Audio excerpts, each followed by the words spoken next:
السلام علیکم ورحمۃ اللہ وبرکاتہ۔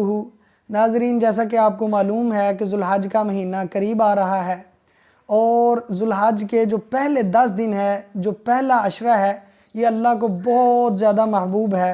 رسول اللہ صلی اللہ علیہ وسلم نے ارشاد فرمایا، ان 10 دنوں میں کیے گئے اعمال اللہ کو اتنے زیادہ محبوب ہیں، اتنے زیادہ محبوب ہیں کہ سال کے باقی تمام دنوں میں کوئی بھی عمل اللہ کو اتنا محبوب نہیں۔ تو صحابہ اکرام نے رسول اللہ صلی اللہ علیہ وسلم سے پوچھا کہ اے اللہ کے رسول صلی اللہ علیہ وسلم، کیا جہاد جیسا بڑا عمل بھی ان 10 دنوں سے زیادہ فضیلت کا حامل نہیں؟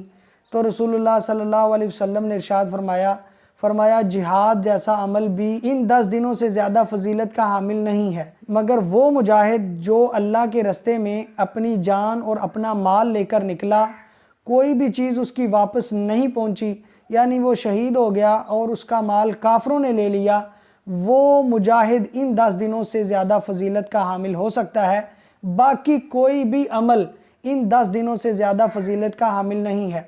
محدثین اور ائمہ اکرام نے ان 10 دنوں کی فضیلت کی وجہ بیان کرتے ہوئے فرمایا کہ اللہ تعالیٰ نے تمام عبادات کو ان 10 دنوں میں جمع کر دیا ہے، جس وجہ سے ان 10 دنوں کی فضیلت زیادہ ہے۔ یعنی کہ ان 10 دنوں میں آپ تمام عبادات کر سکتے ہیں، یعنی نفلی روزہ بھی رکھ سکتے ہیں، رات کا قیام بھی کر سکتے ہیں، صدقہ خیرات بھی کر سکتے ہیں۔ اس کے علاوہ ان 10 دنوں میں حج ہے، قربانی ہے، یہ تمام بڑی عبادات اللہ تعالیٰ نے ان 10 دنوں میں رکھی ہے، اس وجہ سے ان کو اتنی زیادہ فضیلت ملی ہے۔ تو رسول اللہ صلی اللہ علیہ وسلم نے ارشاد فرمایا کہ ان 10 دنوں میں یہ کلمات زیادہ سے زیادہ پڑھیں، لا الہ الا اللہ، الحمدللہ، اللہ اکبر۔ اور اس کے علاوہ ابن عمر اور حضرت ابو ہریرہ رضی اللہ تعالیٰ عنہ ان 10 دنوں میں بازار میں نکل جاتے اور اونچی آواز میں تکبیرات پڑھتے۔ جب دوسرے صحابہ اکرام بھی ان تکبیرات کو سنتے تو وہ بھی پڑھتے، یعنی کہ ان 10 دنوں میں آپ تکبیرات بھی پڑھ سکتے ہیں۔